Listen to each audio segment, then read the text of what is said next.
Welcome, I'm Leslie Lawlick, and we're here tonight with Maggie Fleming, and she's running for district attorney, and we're here to learn about her experience. And why don't we just start off with tell us a little bit about yourself. Well, thank you, Leslie. I appreciate being here. I grew up in Oakland, and I had parents who were the children of immigrants, and neither of them got to go to college, and that became one of their goals for their children, was hopefully that we would be able to go to college. And so they had a janitorial business at night that they worked, and we as kids got to participate there as well. And I was fortunate enough, I got to go to UC Davis, where I received a BA in history. And then after that, I attended Santa Clara Law School, and following that, I worked in a number of internships with DA's offices, and then joined the Contra Costa County DA's office as a deputy DA. And I worked there for 7.5 years before I moved here. My husband is a fish ecologist, and he took a job in Arcata. He's adjunct also at HSU, so we moved to Arcata, and I started immediately in the Humboldt County DA's office, and I worked there for the next 18 years. And then just about 2 years ago, I went to the county counsel's office. So you have about 25 years of experience as a prosecutor, Right. And you've done a lot of tough cases. We've seen you in murder cases and all kinds of really difficult situations. Now that you're with the county counsel's office, what kind of work do you do there? So county counsel provides legal advice to departments and elected officials throughout the county. So we all have our individual departments that we provide advice to. I give advice to a number of departments, in particular probation. So I've stayed in touch with the realignment changes, laws that affect the rules and regulations as pertaining to people being put on probation for criminal violations. My other client that I spend a significant amount of my time on is the public guardian. So I do the conservatorship cases and the trials for the entire county as related to people who have really significant mental health issues, such that they need someone to be their conservator. A small portion of the caseload are elderly people who suffer from Alzheimer's and dementia. A significant part of the caseload are those who have, at even an early age, mental health problems. Some of them were formerly homeless individuals who once provided the care and sort of the oversight that a public guardian can provide them, tend to do really well in life. Many become, contributing members of society. It's really been phenomenal to watch that. Quite a bit different, though, than the prosecutor's office. That's right. Okay. So now you're running for district attorney. Next big step here. Yes. What caused you to take that step? Well, I really care about the office. I mean, obviously 25 years as a prosecutor, I care a lot about any prosecutor's office, but this one in particular. And then I care a lot about this community. My personal view is that the DA can have the greatest impact on our public safety and on the community in general. I think more than any other elected official, the district attorney really has that kind of a role, that their impact can be tremendous in a community. And I know, based upon my experience and having watched and observed how effective DA's offices are run, because I have worked in a number of other DA's offices, that I know how to do the job right.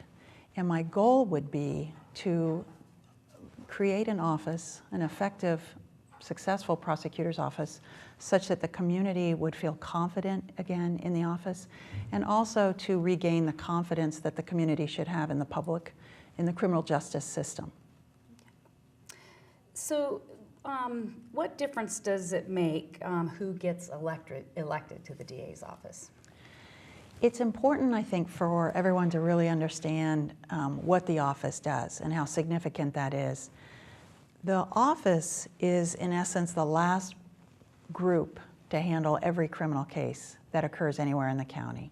So when crime occurs and a victim or a witness reports it, and then law enforcement investigates it, all that work and energy and time is then sort of, made into reports, evidence is collected, and it's brought to the DA's office. And at that point, what happens to those cases is critical. If the case isn't filed, if it isn't evaluated appropriately, if it isn't taken as far as it should, the outcome is insufficient, and people in the public really sense that.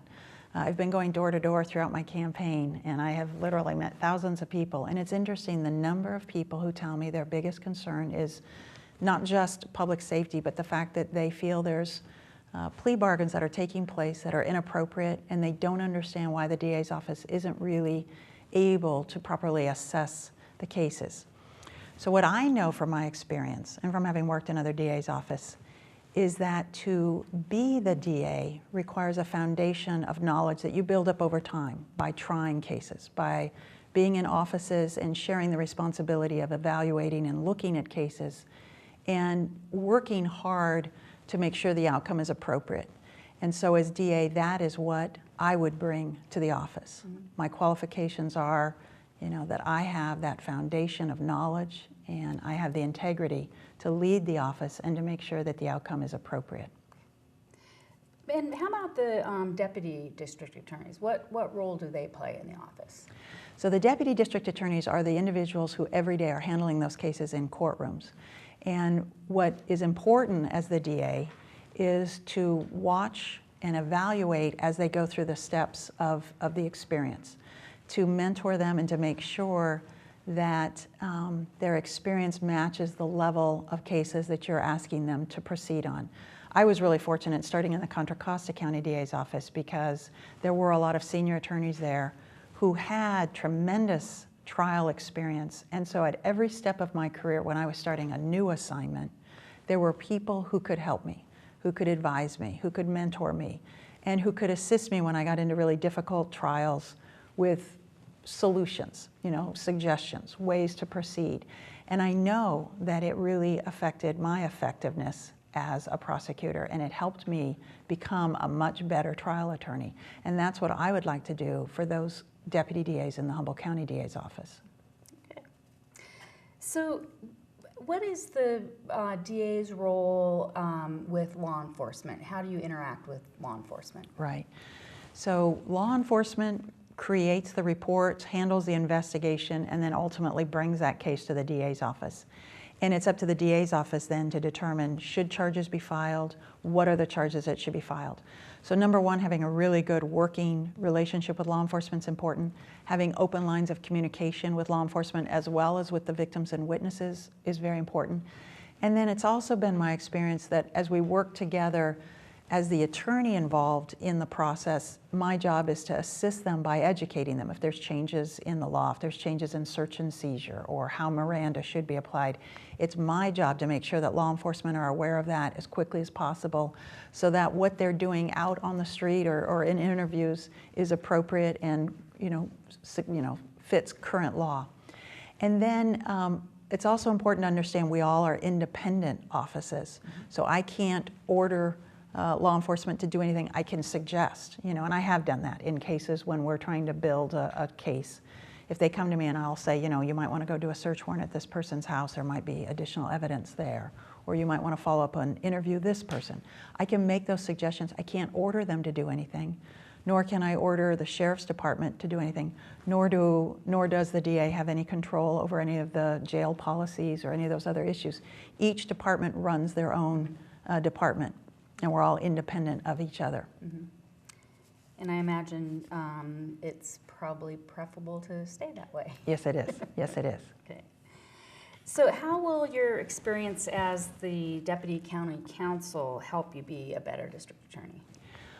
Part of my duties in providing legal advice to elected officials and departments is that I've learned a lot more about the process of county government and an understanding of what is necessary, as a department moves a grant through the county departments, as a department or an elected official chooses to contract with an outside, company or a vendor of some service.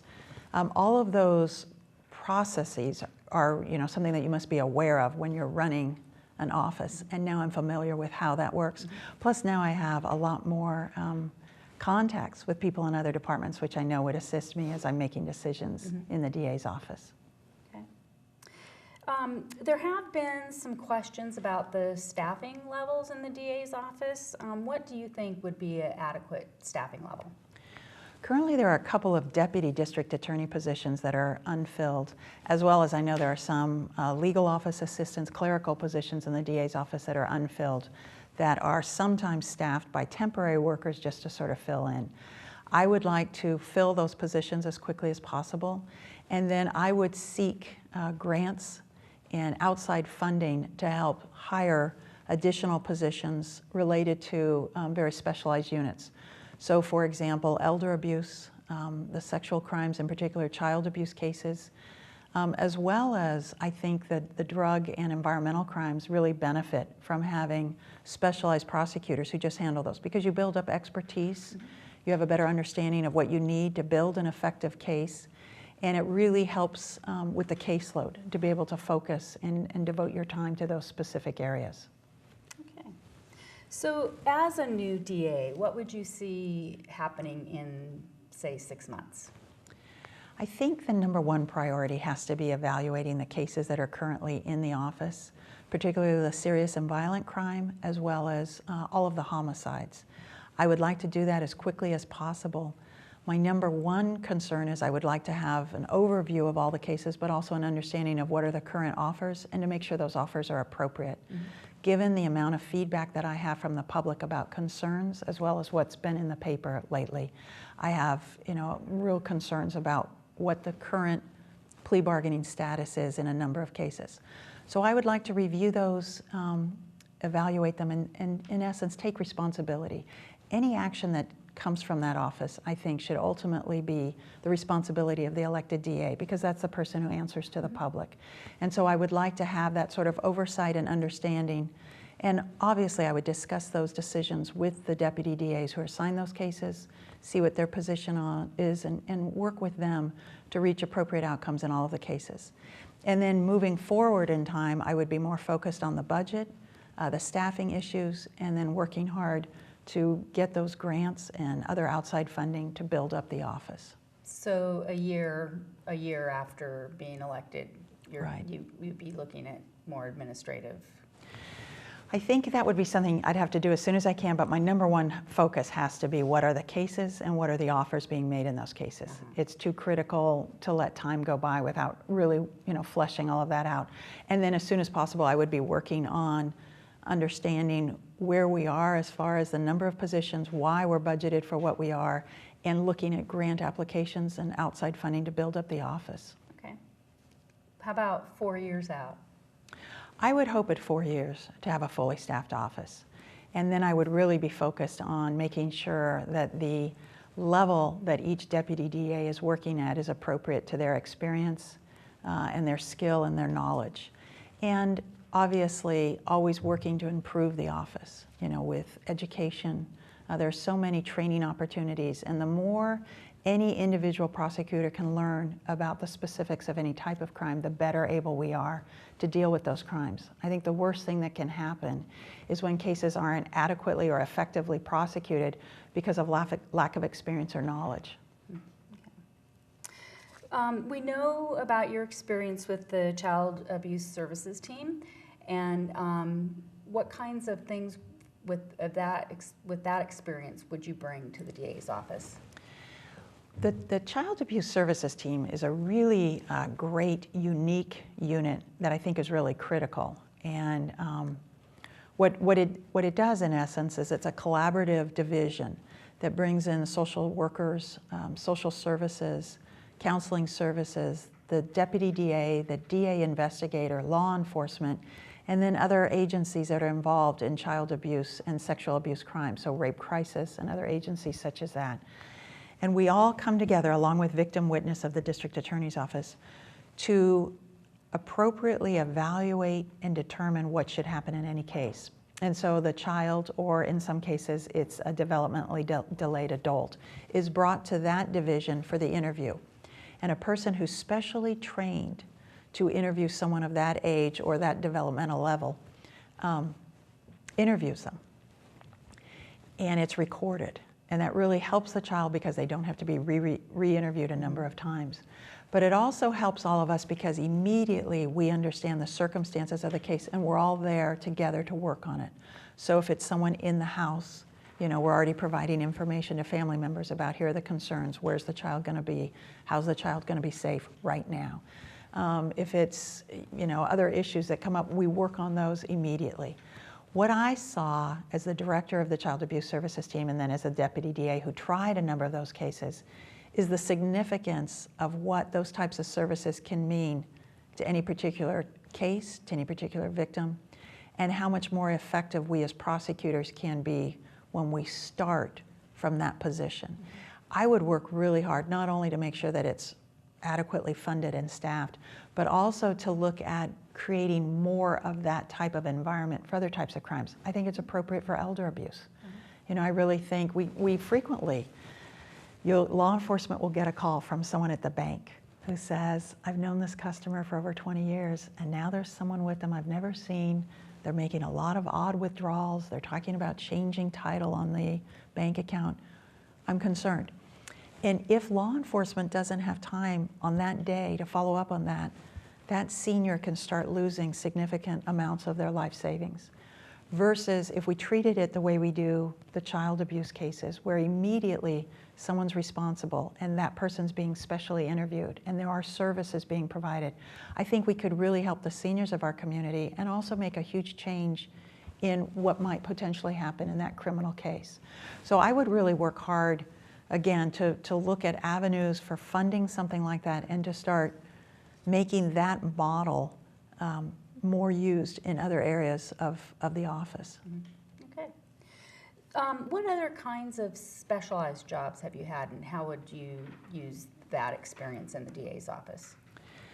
In Contra Costa County, I was in specialized units specifically that dealt with sexual abuse, child abuse, and elder abuse. But then I've also worked in domestic violence units. I've also worked on specifically the Drug Task Force here for 4 years. And that was a really good experience because not only did I learn more about how an investigation unfolds, but I also saw the real significance to having a deputy DA assigned early on in major criminal investigations, because we participate sort of from a legal point of view, but also from a point of view of what do we need ultimately to have in the courtroom. So I really appreciated that experience. And again, I was really impressed at the collaborative effort. The Drug Task Force is made up of agencies throughout the county who work together. And I think that is far and away the best model that we can have. And it's the best way to really more proactively deal with criminal conduct. Well, as you know, this county is known for its production of marijuana and all that comes with it. What kind of priority would you give to prosecuting marijuana cases? I think we always have to, first of all, be concerned with those that are causing environmental damage. It's something that through our county, people are very concerned about, and so that should always be a priority. I also think grows on public lands should be a priority. Too often, families out hiking are frightened when they come across a grow, and I think that's something that we always must, remember. The public land is for all of us to be able to use. And then also trespass grows. People are, when they own the land, they are very upset because they don't have the ability necessary to check on all of their land on a regular basis, particularly in, when you start thinking about ranchers and other areas. So it's wrong when they come across that someone has, been on their property growing. And then the flip side of it is the violence that we see related to marijuana. I personally have handled some of those cases. I had a trial in southern Humboldt where there was a home invasion and a mother and her son. The son was actually shot by the people coming into the house.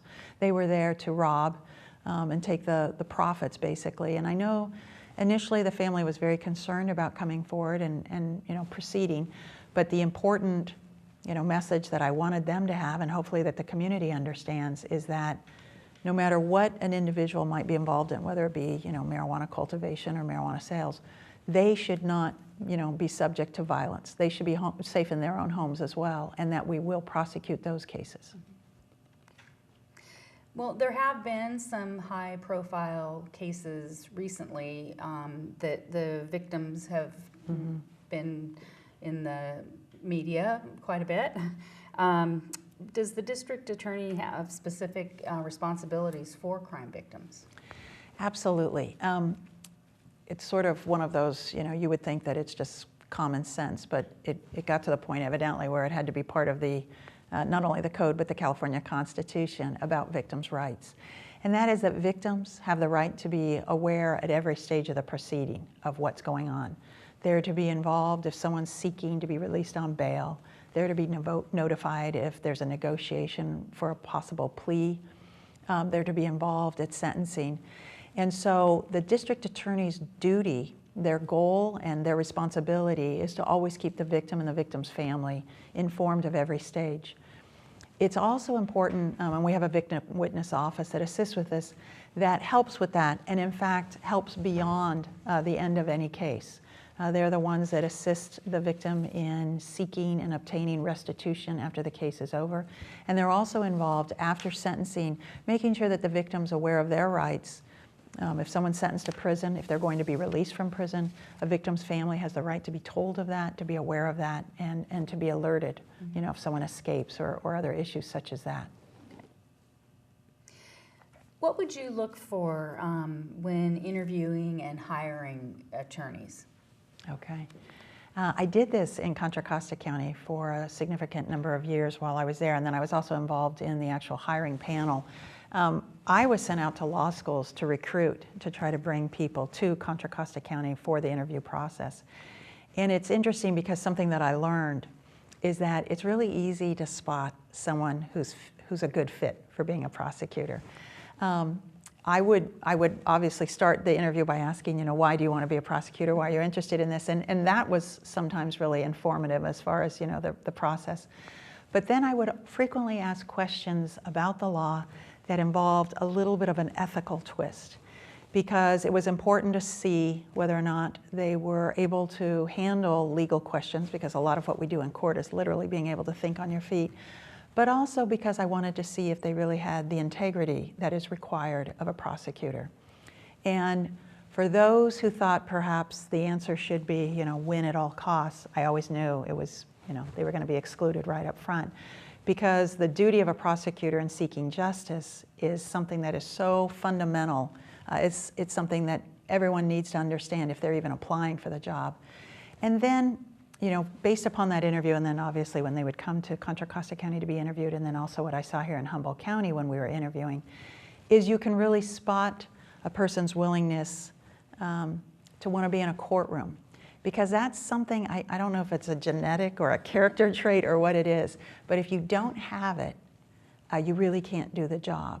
And to even have one prosecutor in the office who is unwilling or doesn't have the desire sometimes to push things all the way to trial and then proceed with trial, it can have a tremendous impact on the effectiveness in the office, and you really can't afford that.